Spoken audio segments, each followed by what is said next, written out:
At 6:41 in the evening, a Ukrainian MiG-29 fighter rose fast out of the tree line north of the Sayam River. 4 GBU-39 glide bombs under its wings and lined up on the bridge below, the last crossing for miles that could still carry the weight of a war. On the ground, the Russians saw it come, and seeing was all they could do. A radar caught the climb, a warning crossed the net, a crew turned a launcher toward the sky, but a jet that pops up, drops, and dives is gone before detection can become a shot. They found the threat, they never got to fire at it. 2 kilometers back, a Russian supply column was rolling toward the same bridge, slow and sure, the drivers riding a route they had run 100 times and hearing nothing over the diesel. 2 things were closing on that crossing at once: the jet from the sky, the column from the road.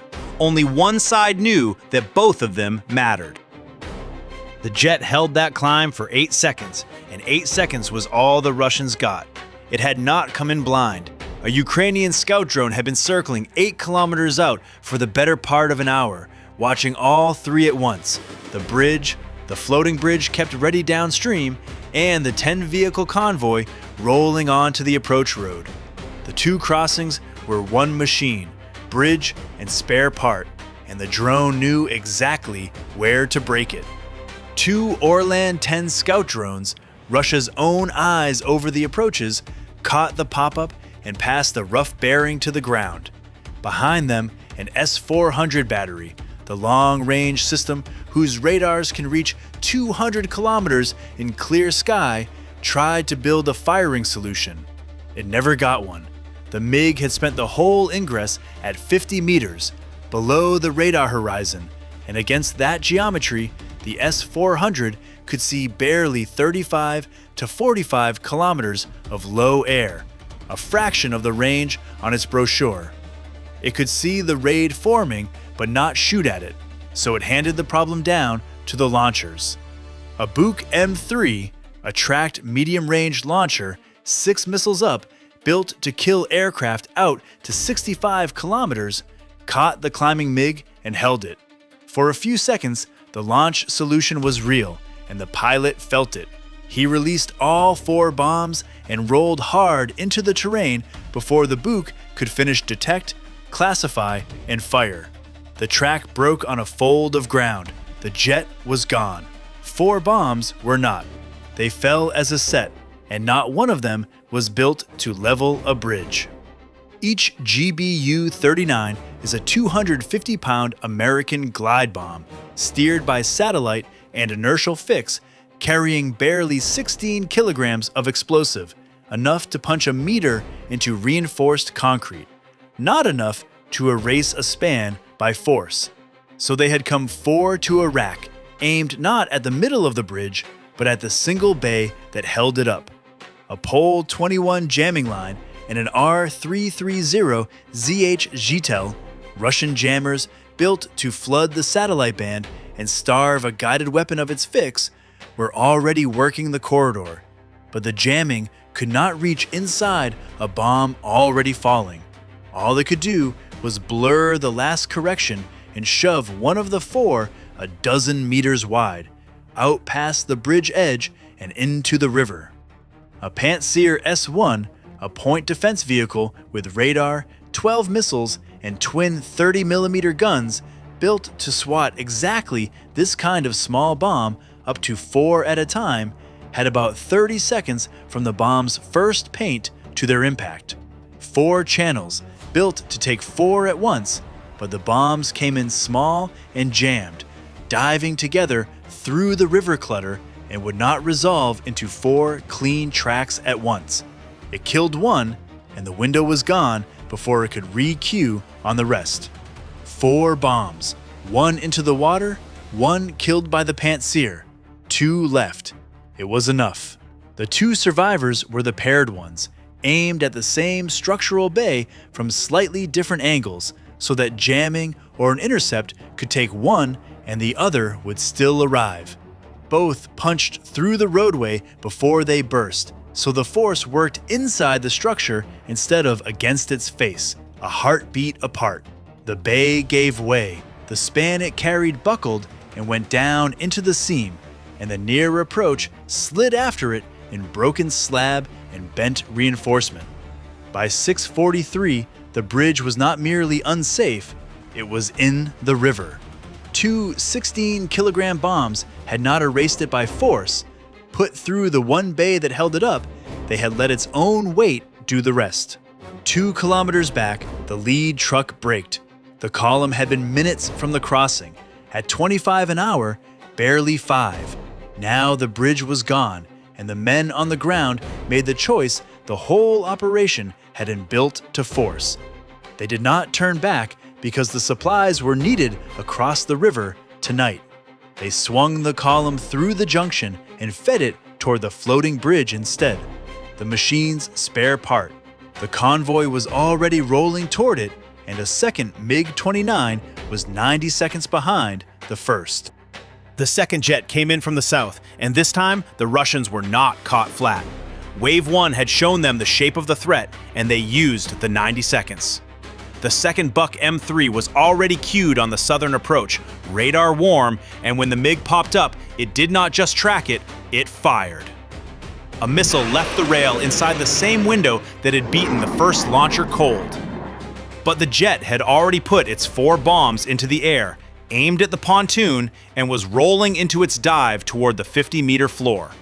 The missile chased it down until the return folded into the riverbank and was gone. The crew had done everything the first wave taught them, and it bought them nothing. A medium-range missile cannot hold a target that ducks behind the curve of the Earth, and knowing that in advance does not hand the radar a longer horizon. Down at the water, the harder problem was not speed, it was geometry. The pontoon crossing, the engineer park, and the convoy nosing onto the holding road all wanted covering at once. And the pontoon's pantsier and the Tor could hold 1 arc, not 3. They committed to the pontoon, the active target, the right call, and in making it, left the convoy road to no one. Fully alerted, the pantsier fired the instant the 4 bombs resolved and killed 1. But a pontoon is a worse thing to defend than a bridge. Low on the water, wrapped in the worst clutter on the river, and these bombs came in out of the wreckage of the first crossing. Against small, jammed targets in that mess, the launcher got 1 clean solution and no second. The jamming shoved another bomb wide, not into the river this time, but onto the shore. A wasted hit, though the curtain of spray it threw up finished what the clutter had started, blinding the pantsier's requeue as the last 2 came on. The first walked into the connected floating sections and blew them apart, and the current took what was left, swinging the severed pontoons downstream. The last one was the Tor M2s to stop, the final vehicle in the line, 16 missiles, there to kill anything that leaked past the pantsiers. The crew swung onto it fast. This was the exact job the vehicle existed for, a single guided bomb, low and slow enough to hold. Then they read the range, and the numbers turned on them. The bomb had come out of the clutter behind the bridge at barely a kilometer, and a Tor missile needs about a kilometer just to arm. At the bomb's speed, 3 to 6 seconds of usable air, and the launch never went green. There was nothing wrong with the vehicle. It had simply been handed a target inside the one distance it could not use. It watched the last bomb crater the ramp. By 6:45, the floating bridge was gone, pontoons drifting apart and half sunk on the current, the ramp behind them wrecked. Nothing spanned the water now. The machine had lost its spare part, and the column that had turned toward it was stopped on a narrow road with nowhere left to be. By 6:47, the convoy had rolled to a stop it could not undo. Both crossings gone behind it, the road a one-way lane hemmed by embankment and ditch, 10 heavy trucks with no room to turn and no minutes to spare. And that was the whole point. There had been 3 jets, not 2. The third had been circling high to the east since before the first bomb fell. Not for the bridge, not for the pontoon, but for this.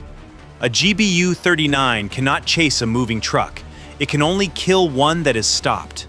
The bridges had never been the target. They were the walls of a box, and the box had just closed. The targeting cell picked 4 aim points: the lead vehicle, the fuel truck, the ammunition truck, the recovery vehicle at the rear, and sent them up to the third jet as it turned in. At 6:50, the third jet popped up, and this time, the Russians were ready and waiting. The whole network was alert now, every sector queued, and this time, the Buk did not lose him. Aircraft C had to hold its climb longer than the first two, 10 to 16 seconds, because the pilot had to confirm 4 fresh coordinates before the bombs would take them, and the Buk crew used every second of it. The launcher swung on, the radar locked and held. This was the shot the whole evening had denied them, and this jet could not just dump and dive out of it like the others. For 3 seconds, the firing solution was complete, and the order to launch was live. The pilot watched the threat warning climb toward a steady tone and held his line anyway. He needed the release first. The coordinates checked. 4 bombs came off the rack. Only then did he roll onto a wing and drop into the terrain, and the track that had all but killed him broke on the same low ground that had saved the first two. The closest the defense came all evening, and it still came away with nothing. And the trucks were not going anywhere. The column sat where the trap had left it, frozen, nose to tail. The lead stalled short of the dead ramp, and the bombs were already falling toward it. Below, the defense made its last real stand. The bridge Pantsir had rotated toward the Convoy road after Wave 1, and it took a shot as the 4 bombs came down. The jamming clawed at their fix on the way in, and against vehicle-sized aim points, it mattered far more than it had against a bridge. The Pantsir put its missile into the bomb aimed at the rear of the column, the one meant for the recovery vehicle, and killed it clean, 1 of 4, again. Its guns might have reached the others, but its own stopped trucks and the crossing structure sat in the line of fire, and there was no safe lane. The pontoon's Pantsir was still locked to its own stretch of river, the wrong geometry, with no way to swing onto the road in time. The Tor tried to slide across to help and lost its sightline behind the same stopped vehicles it was meant to protect.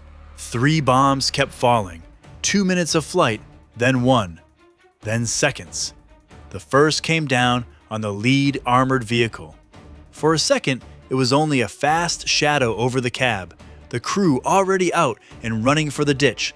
Then it struck, and the vehicle became a burning plug at the head of the road. Nothing was getting past it toward the ramp now. The second was still in the air when the fuel truck below it did nothing but sit. Then it arrived, and the fuel truck went up. Not one blast, but a fire that swallowed the vehicle whole and spread in a sheet across both lanes, burning it down to a blackened frame and rolling on into the trucks nearest it. The third came down beside it, into the ammunition load, and the road started answering itself in a string of secondary detonations no crew could stand near. The fourth bomb, the one the Pantsir had killed, would have taken the recovery vehicle. It survived, and it did not matter. The burning middle of the column had cut the road into 3 pieces, and the one vehicle that could have towed the others clear sat trapped behind a wall of fire it could not drive through. The crews went into the ditch in the scrub. The convoy that had set out to cross the same would not be crossing anything. From the first bomb on the bridge to the last on the convoy, under 10 minutes, 2 crossings and a loaded convoy gone. The corridor shut.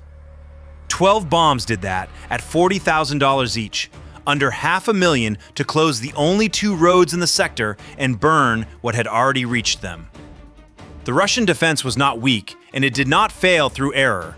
The S-400 saw the raid, the Bucks tracked every jet, the jammers pushed 2 bombs wide, and the Pantsirs killed 1 bomb in every wave. Every layer performed.